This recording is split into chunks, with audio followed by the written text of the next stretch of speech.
Buenos días a todos, buenos días iglesia. ¿Cómo vienen hoy? ¿Bien? ¿Corazón dispuesto? ¿Luchas y dificultades? ¿Peleas y situaciones? También puede ser, ¿no? Puede ser.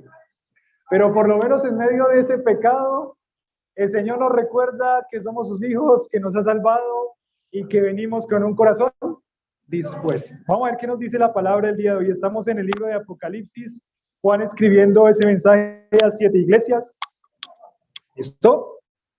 Juan escribiendo ese mensaje a 7 iglesias. Estamos en el capítulo 2.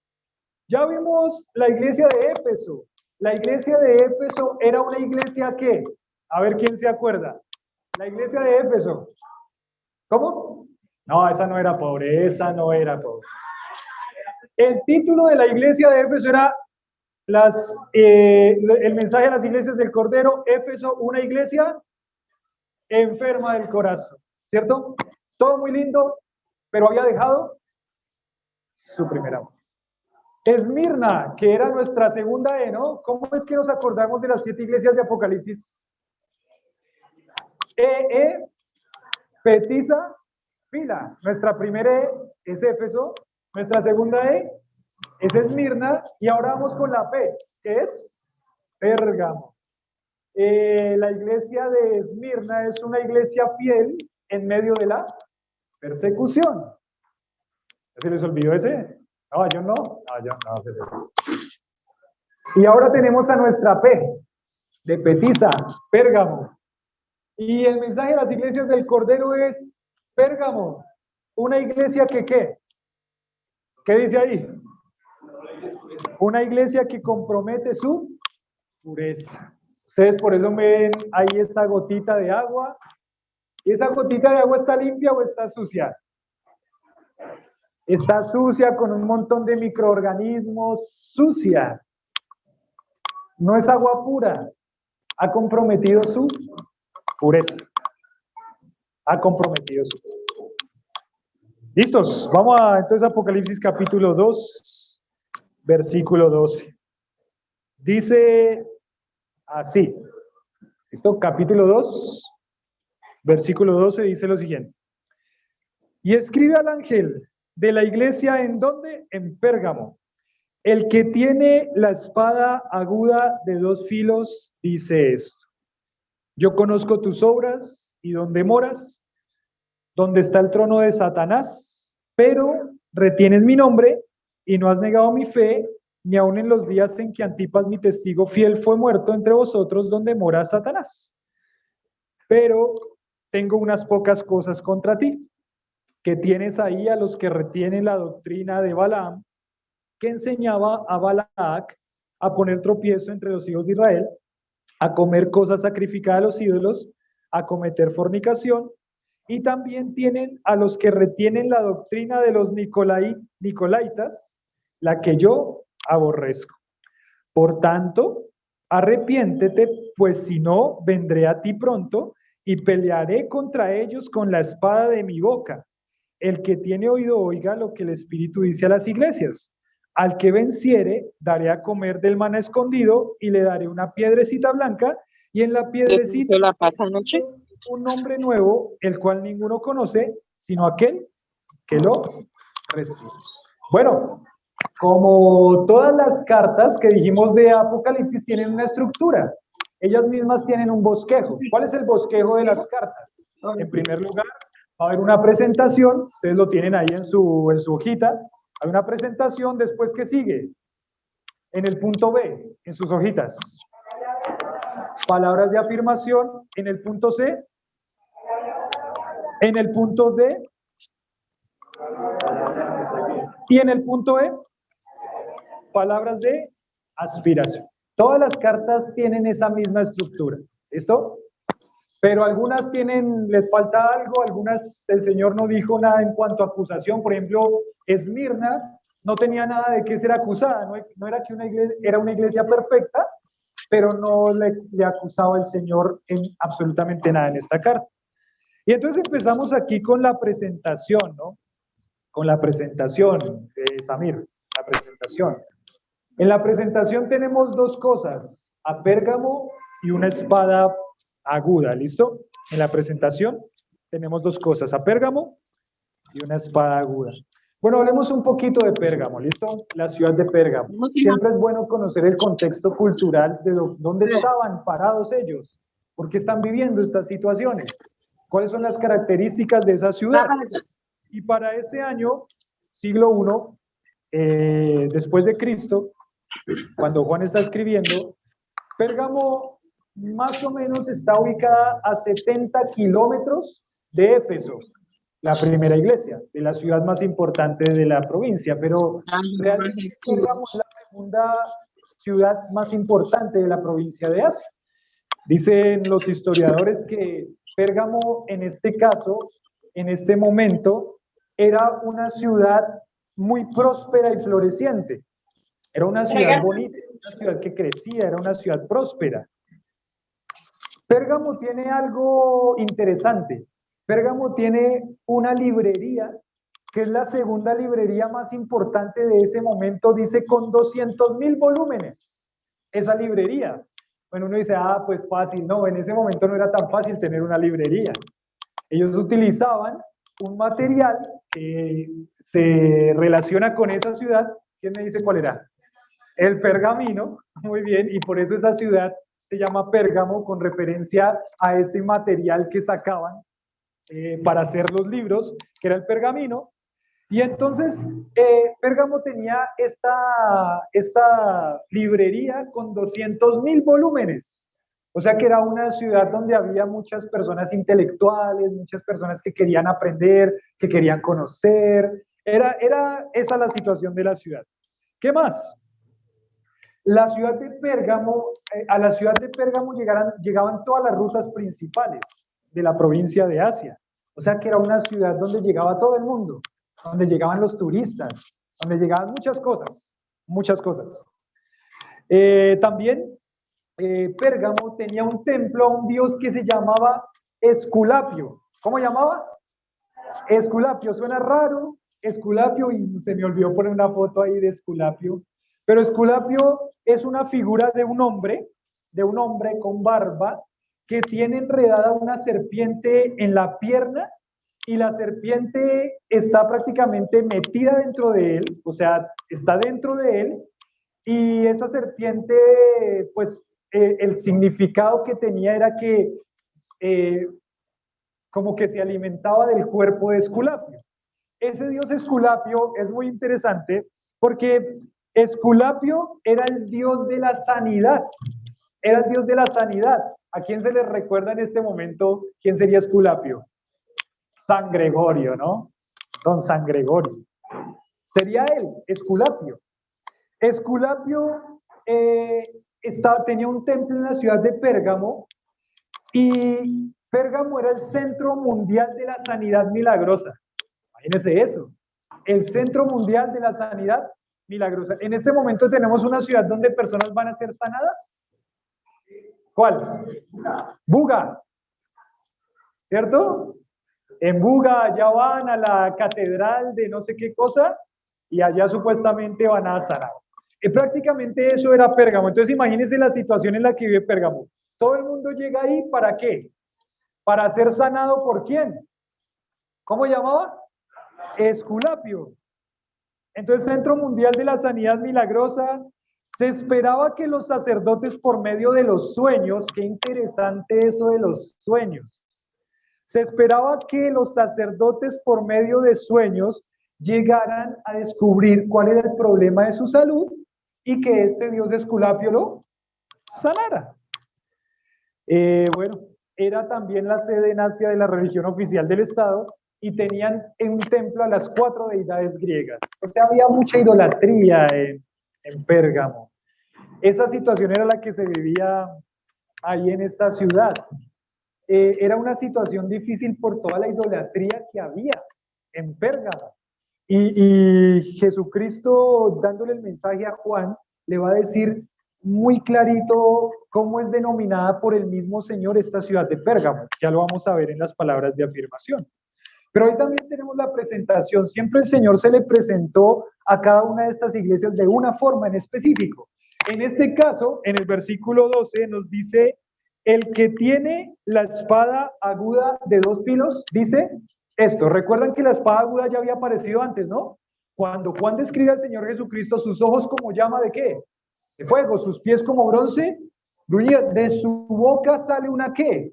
Una espada aguda, una espada aguda. Esa espada aguda yo estuve buscando ayer, ¿me acuerdan que les dejé la tarea que buscaran en Google cómo se pone o cómo se ilustra al Señor Jesucristo en Apocalipsis? Y sale con una espada así como una lengua. Entonces no es que él tiene una lengua así como una espada, es que las palabras que salen de su boca, ¿qué son? Son agudas. Esa espada aguda de dos filos es interesante porque en la Biblia, cuando hablan en el Nuevo Testamento sobre las espadas, un término en espadas es una espada pequeñita. Una espada pequeñita que seguramente fue con la que Pedro le cortó la oreja al soldado Malco. Una espada pequeñita que podían manejar fácilmente, pero esta no es esa espada. Ustedes ven el dibujito de la espada ahí, ¿no? Esa es la espada larga. ¿Alguna vez vieron Corazón Valiente? ¿Sí? Corazón Valiente con Bruce Willis, ¿no la vieron? Las espadas esas largotas que él lanzaba, ¡libertad! Y esa espada iba ahí, y se clavaba ahí y quedaba así, chum, chum, chum, chum. Esa espada largota, ¿qué era? ¿Con qué objetivo? Ellos sacaban esa espada larga para poder llegar más lejos para herir a sus atacantes. Pero esa espada sí tenía dos filos para el soldado romano. Esa espada sí tenía dos filos y era una espada muy, muy filosa, que tenía el propósito de cortar cuando entra, cortar cuando sale y hacer un daño muy, muy grande. Y el Señor Jesucristo se presenta así diciendo, las palabras que salen de mi boca son esas palabras que son penetrantes. Y que en este caso, para la iglesia de Pérgamo, van a tener un significado muy importante también y muy delicado también. Uno no se imagina al Señor Jesucristo viniendo a destruir a la iglesia, ¿sí o no? Porque Él, ¿qué hace con su iglesia? Él ama a su iglesia, Él cuida a su iglesia, Él murió por su iglesia, pero aquí nos va a hablar algo acerca de esa espada aguda de dos filos con relación a la iglesia de Pérgamo. Entonces esa es la presentación. Pérgamo y la espada aguda de dos filos. Ahí los niños tienen en el punto 1 una espada que pueden también pintar para que les recuerde eso, para que sus papás vayan también recordándoles eso en la cena. Palabras de afirmación. Palabras de afirmación. Vamos con las palabras de afirmación. Las palabras de afirmación, bueno, versículo 13. ¿Qué dice acá? Yo conozco que tus obras. Recuerda, nadie conoce mejor a la iglesia que el Señor de la iglesia, y ese es el Señor Jesucristo. Él camina entre la iglesia. Pero él dice, yo conozco tus obras y dónde moras, donde está el trono de Satanás, pero retienes mi nombre, no has negado en fe, ni aun en los días de Antipas, mi testigo fiel, fue muerto entre vosotros, donde mora Satanás. Dos veces dice lo mismo. Dos veces dice lo mismo. Este lugar, templo de los dioses griegos, este lugar donde está el dios Esculapio, donde llegan las personas para buscar sanidad, ese lugar es donde mora ¿quién? Satanás. Dos veces se lo dice en ese mismo versículo. Reconoce el Señor Jesucristo que esta iglesia está en un territorio muy, muy hostil. ¿Ahí quién mora? Satanás. Satanás no es omnipresente como el Señor. Satanás solamente puede estar en un lugar al mismo tiempo porque es un ser creado. Utiliza sus huestes de maldad, que también son ángeles caídos, para llegar a muchos lugares, pero Satanás no está en todos lados, porque Satanás no es omnipresente. Solamente Dios es omnipresente. Dios está aquí y está en todos lados. Dios está aquí. En este momento, Él está aquí. Y tremendo, ¿no? La presencia de Dios en su iglesia. Pero Satanás no. Pero Jesucristo reconoce que ¿quién está viviendo en esa ciudad de Pérgamo? O sea que Satanás obra más grandemente y mayormente en esa ciudad de ¿qué? De Pérgamo. Ahí está Satanás. Y el Señor reconoce que ellos están en una ciudad de un territorio enemigo, una iglesia establecida en un territorio enemigo, donde está la morada de Satanás. Qué difícil, ¿no? Porque uno no quiere uno no quiere encontrarse a Satanás, uno regularmente está pensando que Satanás esté lejos de acá, pero ahí Jesús le dice a esta iglesia que ahí es el lugar donde está ¿quién? Satanás. O sea que la situación ya es difícil. No solamente hay una idolatría muy grande, sino que Satanás tiene su habitación, su casa, no sé, su morada, como dice la palabra, en esa ciudad de Pérgamo, y el Señor lo reconoce. Y miren que en medio de esa situación hostil, las palabras de afirmación del Señor son ¿cuáles? Hay una iglesia en el punto 2 que dice, arraigada firmemente. Es cuando dice, retienes mi nombre, pero retienes mi nombre. Ese pero es una cláusula de contraste, gramaticalmente hablando. Tranquilo, yo también estoy aprendiendo muchas cosas gramaticales, pero ese pero es una cláusula de contraste. O sea, está Satanás, pero está haciendo un contraste ¿quién? La iglesia. La iglesia está haciendo un contraste porque está arraigada firmemente en la fe, pero retienes mi nombre. O sea, esta iglesia, a pesar de que hay tanta oposición de parte de Satanás con la idolatría y con todo lo que está pasando ahí, esa iglesia está firme. Esa iglesia ha aprendido a mantenerse firme. Esa iglesia ha aprendido a mantenerse firme en la fe. Qué lindo, ¿no? Esa iglesia da ánimo. En medio de un territorio hostil, esa iglesia se mantiene como firme. Y el Señor está aprobando eso. Cristo está aprobando que la iglesia se mantenga firme en medio de un territorio hostil. En medio de un territorio hostil. ¿Qué más dice? Ese punto 3 dice, abrazar el nombre de Cristo y no lo había ¿qué? Negado. En un momento de dificultad y en un momento de hostilidad, en una situación en la que la iglesia está siendo perseguida, sería muy fácil negar la fe. Y negar la fe no significa perder la salvación. Negar la fe no significa que usted si niega la fe no va a ser salvo. En un momento de mucha presión, ¿usted podría llegar a negar a Cristo, sí o no? ¿Sí? Podría decirle, ¿usted ha negado a Cristo alguna vez? Si le preguntaran, ¿usted es cristiano? Pues mi esposa va y usted sabe cómo es mi esposa, ¿no? Si yo no voy con ella, ¿sabe lo que me pone mal? Me pone, ¿sí o no? Y uno empieza de pronto a salirse por las ramas. ¿Usted es cristiano? Pues yo leo la Biblia y a veces sí es lindo, pero no sé si mucho. Le preguntan ahí en el médico. Me acuerdo que Lili me dijo un día que salió del doctor ahí con Analí y le preguntaron, ¿y usted de qué religión es? En el médico, ¿y por qué les importa? ¿Sí o no? Dice uno, ¿no? ¿Y a usted qué le importa? ¿Por qué no es una oportunidad para decirle yo soy cristiano? Pero le preguntan, ¿y usted qué religión es en el médico? Y usted dice, empieza a luchar ahí, empieza a sudar, le suda toda la camiseta. Le preguntan a los muchachos en el colegio, aquí los jóvenes que hoy estaban recibiendo a las personas en la puerta, y le preguntan a los muchachos, y Carol, ¿y tú de qué religión eres? Y Carol empieza a reírse, y a reírse, y a reírse, y ya vengo, voy a comprar algo. No sé, puede ser. Pero esta iglesia, en medio de esa situación tan complicada que había dicho, yo no niego la fe. ¿Yo soy qué? Cristiano. Y los estaban persiguiendo y los estaban matando. ¿Recuerdan toda la persecución que está sufriendo la iglesia en el Imperio Romano? Aparte, en esa ciudad era más intensa la persecución. Está el trono de Satanás. En esa ciudad le están haciendo la vida imposible a la iglesia. Pero ellos, ¿qué hacen en medio de la persecución? Ellos se mantienen como firmes, abrazados al nombre de Cristo. Ellos no niegan la fe. Ellos no niegan la fe. Recuerde la fe de Pérgamo cuando tenga que volver a pararse enfrente de alguien y decirle, yo soy cristiano. Yo soy cristiano. Y yo creo en Cristo como mi Salvador. Y el Señor me ha salvado y me ha lavado de mis pecados con su sangre. Y es lo mejor que pudo haber pasado en mi vida. Recuerde la siguiente vez, Porque aquí, no sé, no creo que aquí está el trono de Satanás en esta ciudad.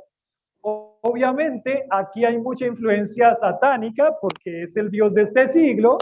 No creo que está aquí, quizás yo creo que Satanás puede estar en otros lugares más bien establecidos donde la persecución es mucho más difícil que acá, pero estamos nosotros también en un territorio hostil, donde usted va a ser desafiado un montonón de veces a pararse firme y a defender su fe. Hace 8 días, ¿no? Salimos a predicar, salimos a repartir esas tarjetitas. Y estaba de pronto uno con los nervios de repartir esa tarjetita y decirle Jesucristo ha resucitado y quiere darle vida. Y estaba uno con esos nervios de repartir las tarjetitas y entonces de pronto viene alguien y le dice, a mí no me dé eso.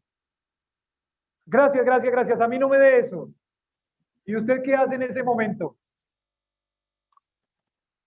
¿Se desanima? Piensa en los hermanos de Pérgamo. Piensa en ellos. Y más bien diga, bueno, Señor, ellos no fue, vamos con el siguiente. Pero tu nombre tiene que ser predicado y yo me tengo que parar firme en decir, yo pertenezco a Cristo.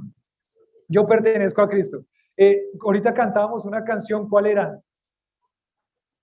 Creo que hay un buen amigo. Hay un buen amigo, mi amado Salvador, contaré lo que he hecho por mí. Allá nos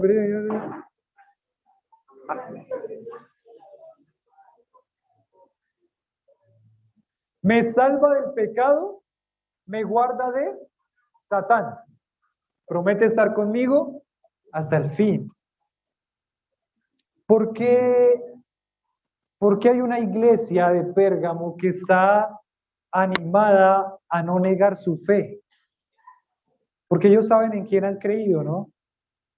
Ellos están reconociendo a ese Dios del capítulo 1, el Señor Jesucristo, a quien es la gloria y la honra por siempre.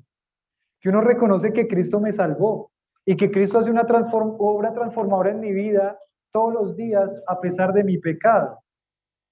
Cristo me dio vida y me dio vida eterna. Lo mejor que me puede pasar es la muerte porque yo estoy con Cristo. Eso reconocen ellos, pero tienen una convicción firme. A pesar de que ahí ellos están en donde mora Satanás, ellos están arraigados firmemente en la fe en Cristo, han abrazado el nombre de Cristo y no lo han negado. No lo han negado. Piense la siguiente vez en Pérgamo, cuando esté expuesto a decir, ¿usted es cristiano? Sí, Señor, yo soy cristiano. Cristo me salva. Cristo me salva. No has negado mi fe. Y también hay un hombre ahí, ustedes, pues no creo que ese sea Antipas, pero es la persecución que vino a los cristianos en todo ese momento y hasta el siglo II después de Cristo. Los cristianos eran llevados al Coliseo, los cristianos eran apedreados, los cristianos dice que eran aserrados, o sea que los mataban quitándole los miembros por pedacitos. Los cristianos eran crucificados en cruces como las que conocemos o en esta cruz que está en X también. Los ponían en una pila de madera y los quemaban y los prendían fuego a los cristianos. Y la iglesia de Pérgamo, como todas esas iglesias que estaban ahí siendo perseguidas, la iglesia de Pérgamo también estaba sufriendo una persecución y ya había muerto alguien, un hombre que se llama ¿cómo? Antipas. Eso está pasando, por eso es que es tan importante ver que en el libro de Apocalipsis esto es lo que está pasando en ese momento. Esto no es para un futuro, no es una profecía en este momento. Hay personas que dicen, estudiosos de la Biblia, que dicen que cada una de estas iglesias son etapas de la iglesia cristiana y que ahorita estamos en la etapa de la última iglesia. No puede ser, esto es literal. Antipas no es una persona que se inventó el Señor Jesucristo y cuando uno lo lee, dice ahí, versículo 13, ni aun en los días en que Antipas, mi testigo fiel, fue muerto entre vosotros, donde mora Satanás. ¿Eso parece literal o parece alegórico? Literal. Antipas, un hombre, testigo fiel. Bueno, ese testigo fiel Antipas ya está en el cielo. Murió en Cristo, está en el cielo. Pero usted se imagina una iglesia, ya vimos en Éfeso, ya vimos en Esmirna, pero ahora lo hace más real y vivo acá, da un detalle concreto, un ejemplo concreto. ¿Usted se imagina uno de nosotros fieles siendo muerto por la persecución? ¿Cómo quedaría la iglesia? Imagínese que mi hermano Oscar, perdóneme, mi hermano Oscar, no va a tomar a su merced, perdón, hermana Ana, y a mi hermano Oscar lo agarran, lo sacan y lo crucifican allá y lo matan. ¿Cómo estaría la iglesia? Allá en el centro de Soacha, al lado de la estatua del dios Sol y Luna, del Sua, porque ahí está el trono de Sua, ¿no? El dios del Sol. Y lo agarran y lo ponen allá y lo matan a mi hermano Oscar como sacrificio al dios Sol. ¿Qué haríamos nosotros como iglesia?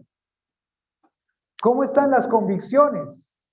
¿Cuántos volverían el otro domingo? ¿Cuántos? ¿Cuántos volverían el otro domingo? ¿Cuántos llegarían a la reunión casera de San Mateo, donde va el hermano Oscar? ¿Cuántos? Bueno, esta iglesia se había mantenido firme en medio de una persecución tan tremenda. Las convicciones de la iglesia, firmes, arraigadas, y todo lo que nos está mostrando este libro de Apocalipsis con este mensaje de las iglesias, el punto 5 que pusimos ahí fue: la iglesia debe aprender ¿a qué? A sufrir. La iglesia debe aprender a sufrir. La iglesia debe aprender a vivir en medio del sufrimiento. Es que Dios nunca le dijo que le va a quitar el sufrimiento. Y si eso le predicaron en alguna iglesia, le mintieron, porque eso no es lo que dice la Biblia. Aquí hay una iglesia que sufre, que ha aprendido a sufrir y que ha aprendido a mantenerse firme en medio del sufrimiento. ¿Está sufriendo? No le puedo decir pare de sufrir, como dice por ahí el eslogan de una iglesia, sino aprenda a sufrir. Y pídale al Señor que le ayude a aprender a sufrir. Iglesia, hay que aprender a sufrir. A todas estas iglesias no se les promete algo en esta tierra, se les promete algo en la eternidad. Ya vamos a ver. Pero no en esta tierra, no se les promete que se va a quitar el sufrimiento. La iglesia debe aprender a sufrir. Hay unas palabras de afirmación. Pero ahora vienen las palabras de acusación. En el versículo 14 y en el versículo 15. Samir, capítulo 14, versículo 14, versículo 15. Bueno, las palabras de acusación. Ahí hay una escena que nos va a recordar lo que el Señor Jesucristo estaba intentando decirles a ellos. ¿Quién sabe quién es esta escena que está acá? ¿Cuál es? Balaam. ¿Y la burra? De Balaam. Y dice un pastor, si Dios utilizó a una burra para hablarle al profeta, ¿cómo no lo va a utilizar a usted? Decía el pastor Joaquín. Si Dios utiliza una burra, ¿cómo no lo va a utilizar a usted? Pero miremos las palabras de acusación. Aquí dice, versículo 14, pero, otro pero, ¿no? Hay un contraste, hay cosas buenas, Pérgamo, bueno, al ángel de la iglesia, al pastor de la iglesia, hay cosas buenas, pero tengo unas pocas cosas contra ti. Bueno, gracias a Dios que son pocas, pero son pocas que pueden arruinar. ¿Qué son? En primer lugar, que tienes ahí los que retienen la doctrina de Balaam. Eso que tienes ahí los que retienen la doctrina de Balaam, y ahí va a explicar cuál es la doctrina de Balaam, que enseñaba a Balac a poner tropiezo ante los hijos de Israel, a comer de cosas sacrificadas a los ídolos y a cometer fornicación. Versículo 15, también otras cosas. También tienes a los que retienen la doctrina de los nicolaitas, Nico, la que yo aborrezco. No sabemos quiénes eran los nicolaitas, ¿no? Pero era algo que el Señor aborrecía, y recuerdan que ya lo dijo 2 veces. ¿A cuál otra carta le dijo que aborrece a los nicolaitas? En Éfeso, dijo también, aborrece a los nicolaitas. Pero entonces miremos un poquito. Déjenme ver una cosa.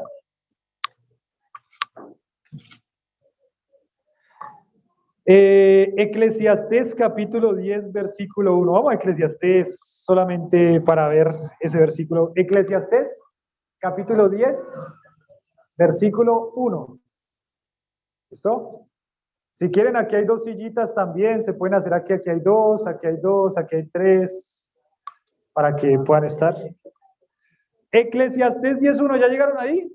¿Llegaron a Eclesiastés 10:1, palabras de acusación? ¿Listos? ¿Alguien no ha llegado todavía?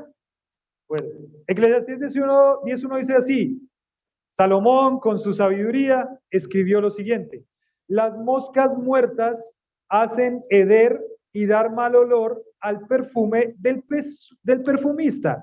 Así una pequeña locura al que es estimado como sabio y honrable. Las moscas muertas, ¿qué hacen? Al perfume. ¿El perfume es algo que tiene el objetivo de hacer oler feo? No. ¿Algunos echó perfume esta mañana? ¿Sí? ¿Todos? Bueno, yo también, regularmente no, pero hoy sí. ¿Y cuál es el objetivo de que uno se eche perfume? No porque no me bañé, ¿no? Porque uno quiere oler rico, ¿cierto? Entonces, aquí este proverbio de sabiduría dice que en algún momento, para el que hacía el perfume, venían moscas y morían ahí y quedaban ahí muertas. Y esas moscas muertas, así sea una pequeñita mosca muerta, hacía que ese perfume quedara oliendo rico, ¿sí o no? No, hacía que se pudriera todo el perfume. Una sola mosquita muerta, por más de que hubiera o que el objetivo fuera una fragancia rica, una mosca muerta hace que sea algo feo. También dice ahí el proverbio que hacía al más sabio y prudente una sola locura lo hace ver mal. Una sola locura lo hace ver mal. Y entonces dice aquí, como este proverbio, hay algo que está pasando, dice, pocas cosas tengo contra ti, hay algo que está pasando que está haciendo oler mal, y que si no sacan eso que está haciendo oler mal, la iglesia se va ¿a qué? A dañar, a podrir.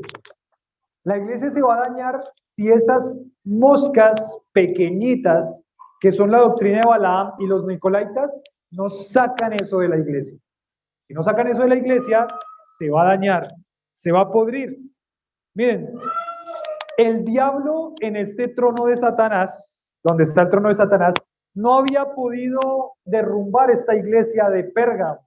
Se había mantenido firme, estaba bien fundamentada la iglesia, pero él había logrado introducirse en la congregación como una serpiente astuta a través de doctrinas que eran abominables a Cristo para implantar su veneno mortal. ¿Qué era la doctrina de Balaam? Ustedes pueden leer ahí, si quieren anotar para que la lean en su casa, Números capítulo 22 al 25. Números capítulo 22 al 25. ¿Sobraron hojitas? ¿Sobraron hojitas, mami? ¿Sobra alguna hojita? Allá le pueden dar a Milena, por favor.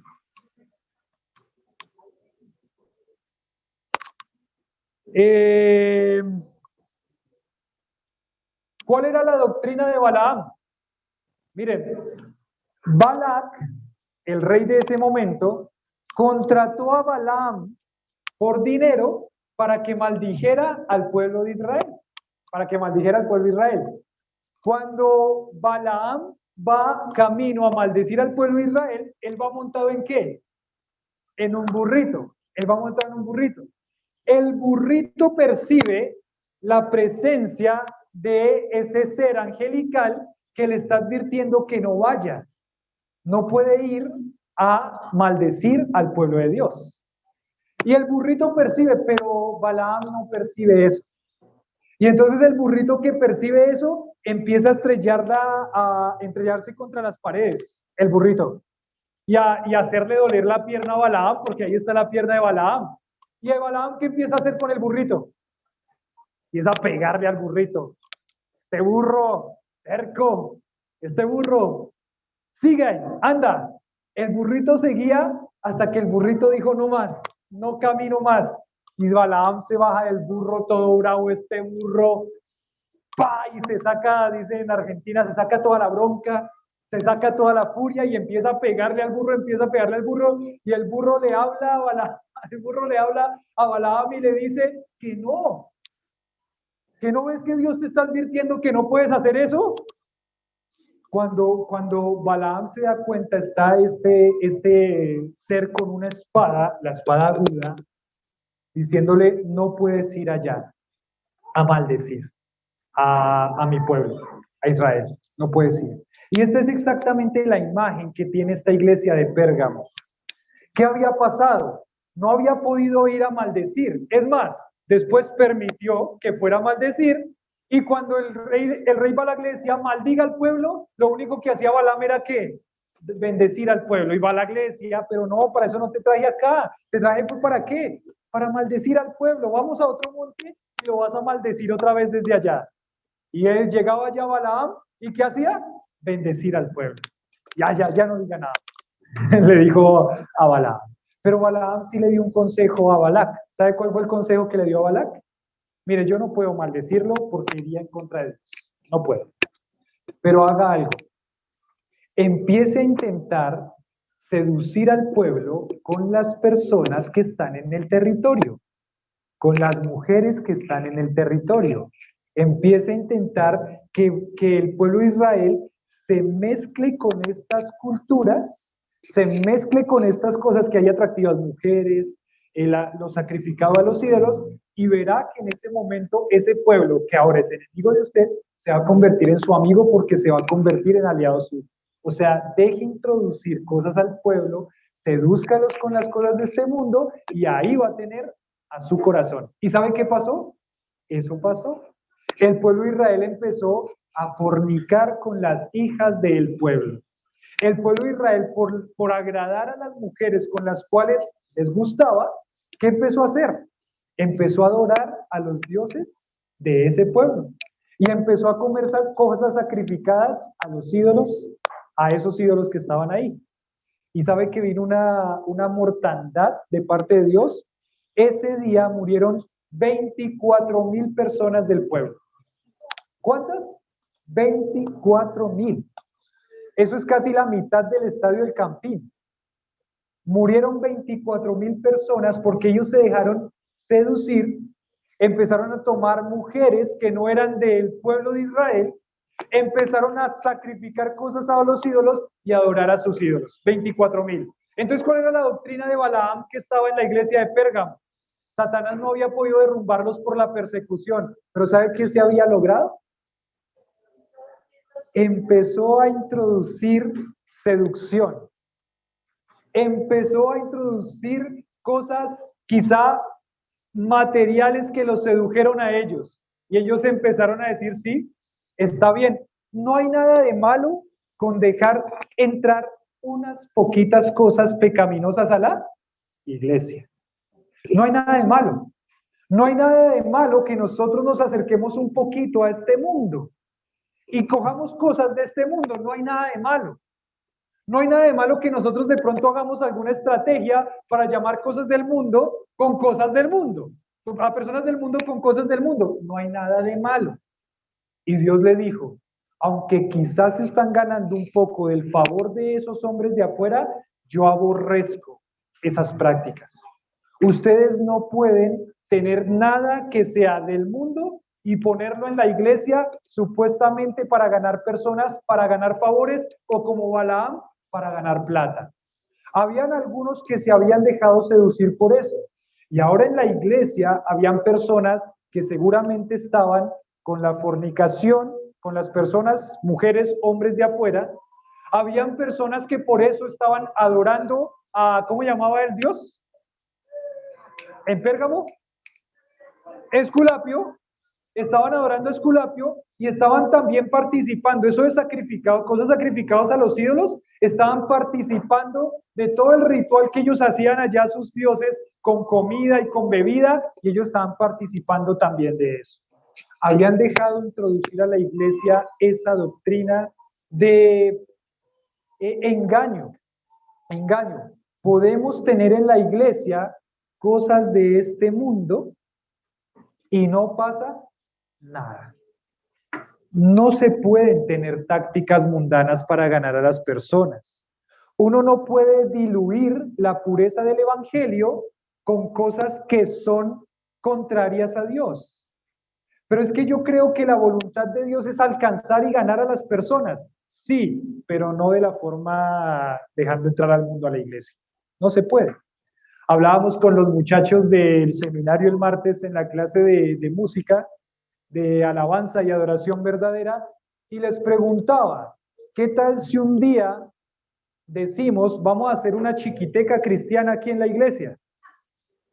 ¿Cómo así que, qué pasó? ¿Qué tal si un día agarramos y dejamos entrar una chiquiteca cristiana? Pues claro, porque a los jóvenes, ¿qué les gusta? Pues la música, el bailecito, el reggaetoncito, pero le vamos a poner reggaetoncito cristiano. Pilas. ¿Listo? Para que la letra sea buena, entre comillas. Y le vamos a poner vallenatico cristiano. Y rancheritas cristiano. ¿Sí? Ya hasta se animaron algunos. ¿Yo puedo ir a la chiquiteca? No, no, no vamos a hacer eso. No vamos a hacer eso. Porque eso sería diluir el mensaje del evangelio y dejar entrar al mundo a la iglesia. Y Dios está totalmente en contra de eso. Es más, está tan en contra de eso, tan en contra de eso, que dice las palabras de amonestación, Sabir, las palabras de amonestación. Les dice en el versículo 16. Por tanto, arrepiéntete, pues si no, ¿qué va a pasar? ¿Qué dice el 16? ¿Están ahí? ¿Ya se me fueron? Otra vez, a ver. Por tanto, arrepiéntete, pues si no.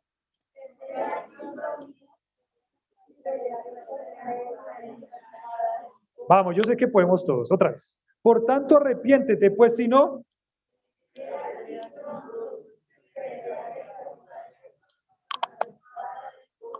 ¿Ustedes ven quién va a venir a destruirlos a ellos si ellos no se arrepienten y sacan las cosas del mundo que habían caído en engaño? ¿Quién va a venir a destruirlos?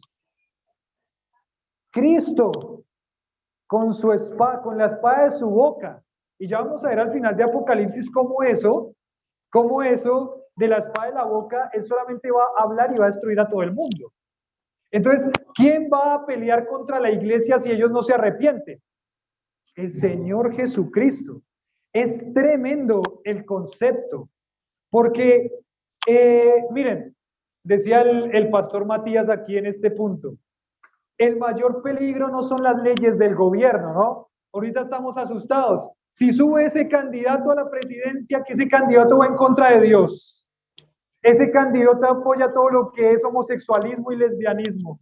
Ese candidato apoya, va en contra de las iglesias cristianas, obviamente. Ese candidato es ateo.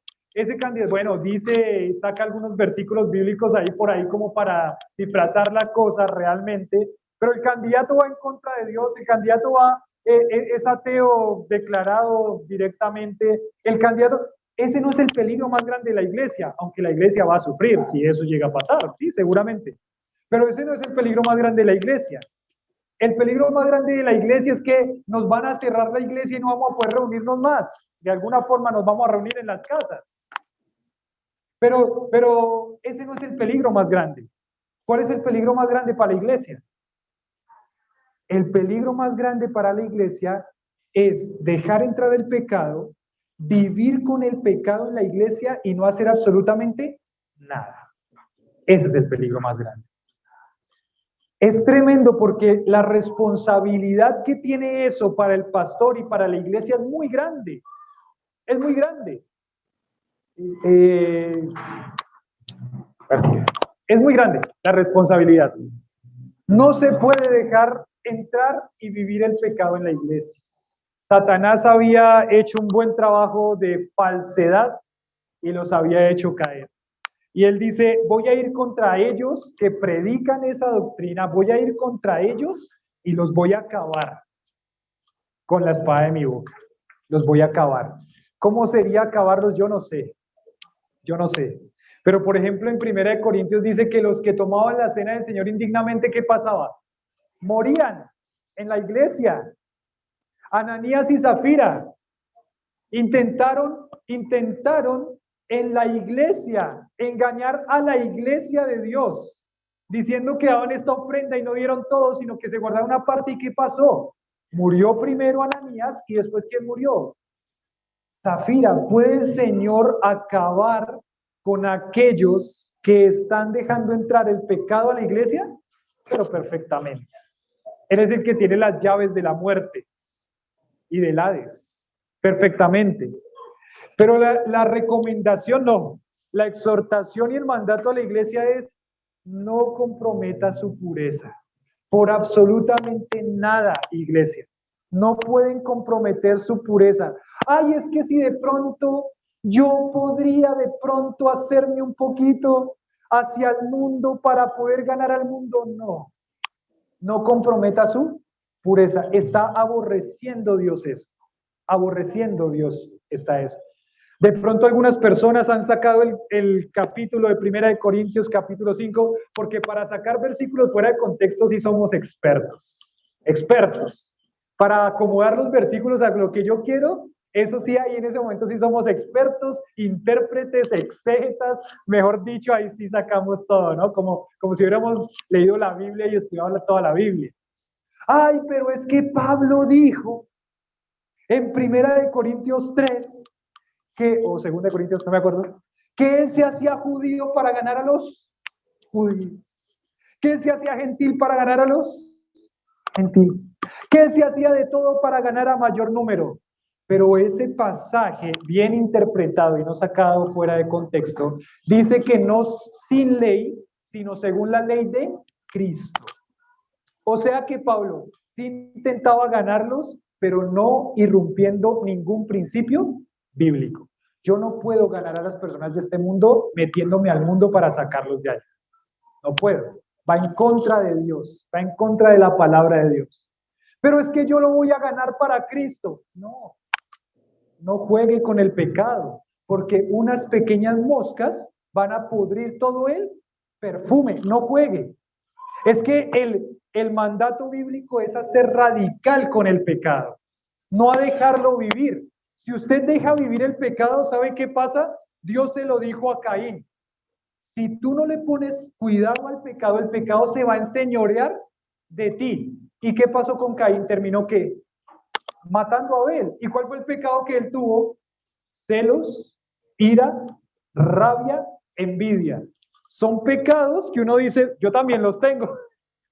Yo también a veces, ¿sí o no?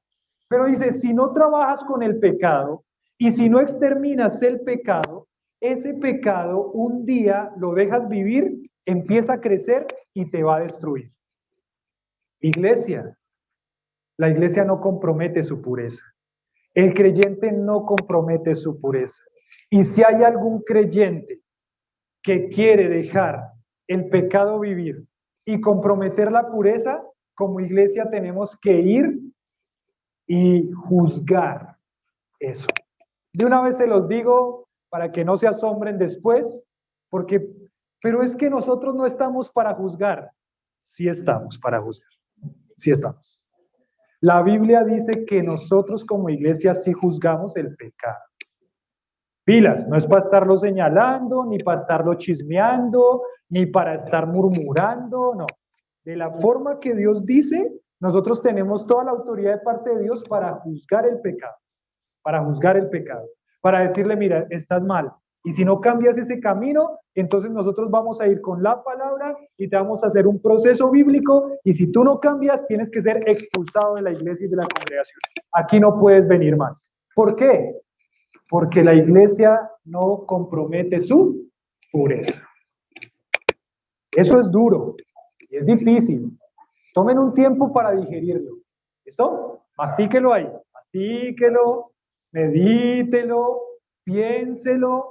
Pero eso es lo que dice la palabra de Dios. Y aquí se lo está diciendo a la iglesia de Pérgamo. Si tú comprometes tu pureza y dejas entrar el pecado y dejas vivir el pecado, yo voy a destruir a aquellos que están haciendo eso. Aquellos que están haciendo eso. Y si toda la iglesia está así, en un momento, entonces Dios va a tomar medidas sobre esa iglesia también.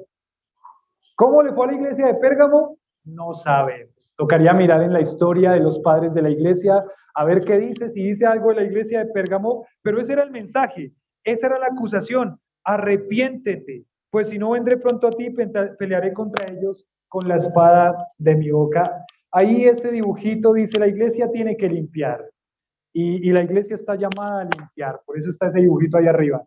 Pero también tenemos que decir, miren, iglesia, estamos tan expuestos, hay mucho amor a este mundo, hay mucha sensualidad, hay muchas cosas atractivas de este mundo que Satanás pone esas trampas, como la puso aquí en Pérgamo, para que nosotros caigamos, para que nosotros dejemos vivir eso.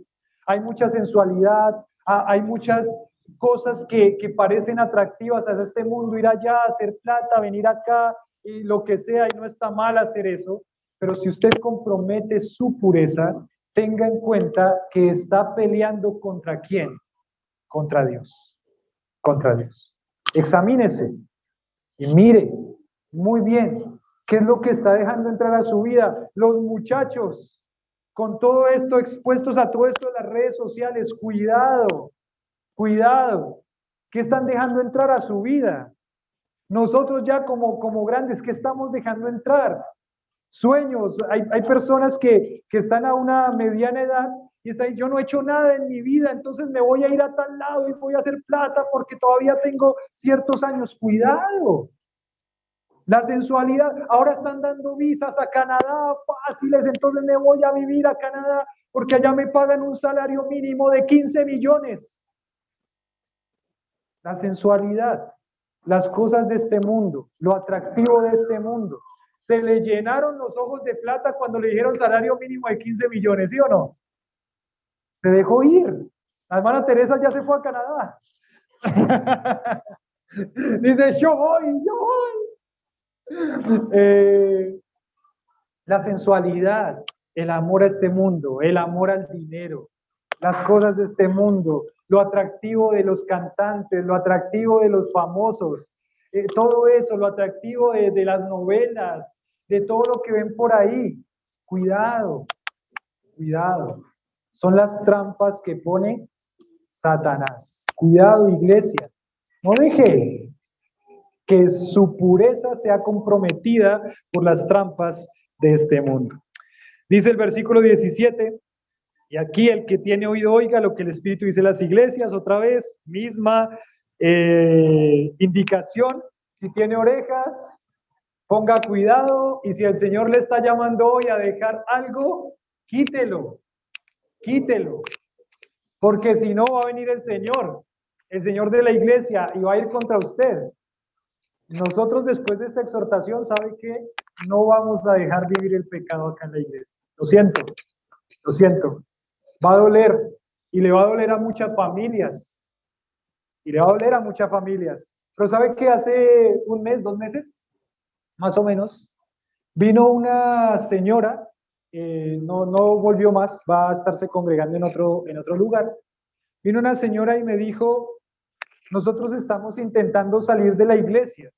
Dije, ¿por qué? ¿Cuántos años lleva en la iglesia? 15 años llevo en la iglesia. ¿Usted va a salir de su iglesia de 15 años de estar en su iglesia? ¿Qué pasó? Y me dice, no podemos soportar más. Nosotros vemos cómo la iglesia deja que los jóvenes entren con su pecado, con sus relaciones. Le hemos dicho al pastor que haga algo contra eso y el pastor no hace nada. Le hemos dicho, hemos resistido, hemos estado aquí 1 año, hemos estado 2 años, nosotros queremos al pastor, nosotros queremos a la iglesia, pero nosotros no podemos soportar que esa influencia dañe a nuestros hijos. Nosotros no podemos soportar que esa influencia dañe a la iglesia. Están dejando entrar el pecado y no están diciendo nada. No podemos estar en esa iglesia. Perdón, no podemos estar en esa iglesia. Y ahí fue un clic para mí también. Un clic para mí. La iglesia no va a dejar que se comprometa la pureza. Pase lo que pase. Y le va a doler y tiene que doler para muchas personas, pero no podemos dejar que se comprometa la pureza, porque es la indicación del Señor a su iglesia. Dice, termino diciendo, ahí en el versículo 17, dice, al que venciere, daré de comer del maná escondido, le daré una piedrecita blanca, en la piedrecita escrito un nombre nuevo, el cual ninguno conoce, sino aquel que lo recibe. Dos símbolos que aparecen ahí.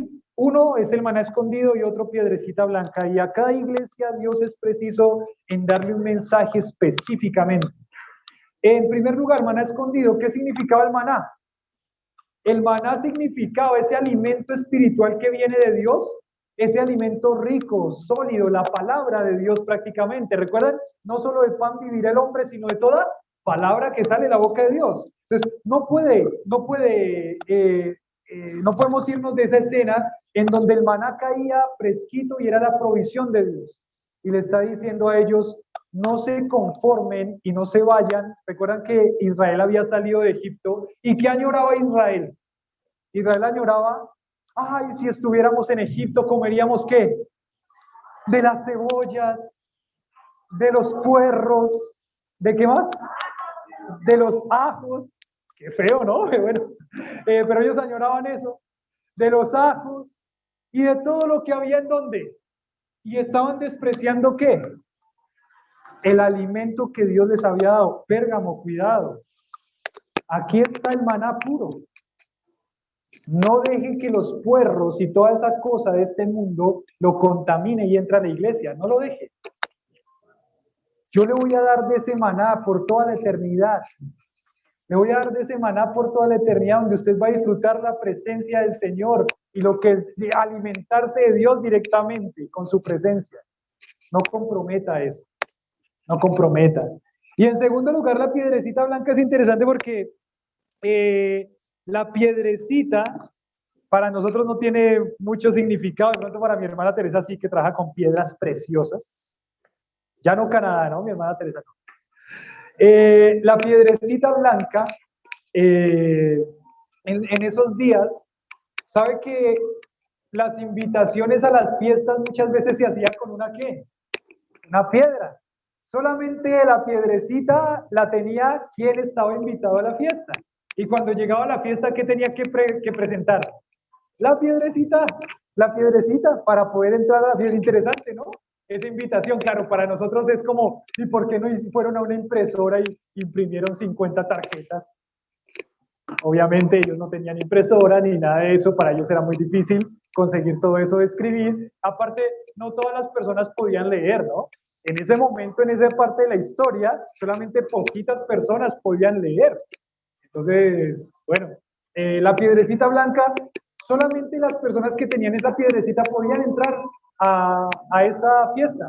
Y eso tiene mucho significado, porque ¿quién va a entrar a la eternidad? Solamente los hijos de Dios, los que han creído en Cristo como su Salvador. Y Él le dice, tranquilos, porque los que son vencedores van a estar en una fiesta continua por toda la eternidad. La piedrecita blanca, y en su nombre dice ahí, ¿qué dice? Dice, y escrito un nombre nuevo. Y escrito un nombre nuevo. ¿Qué significa eso? Con certeza no se sabe. Con certeza no se sabe, pero que usted va a tener un nombre nuevo en la eternidad. Puede ser. Puede ser. ¿Cómo se quiere llamar? Julián, tranquilo, no sé. ¿Cómo se quiere llamar? Bueno, no sé qué nombre va a ser. Pero lo lindo de esto es que, tranquilo, el que vence es el que es salvo. ¿Sí? El que vence es el que es salvo. Y el que es salvo va a disfrutar de la comunión con Dios, el maná escondido, y va a disfrutar de una fiesta con el Señor por toda la eternidad. Entonces, iglesia, sigan manteniéndose como firmes. No comprometan la pureza.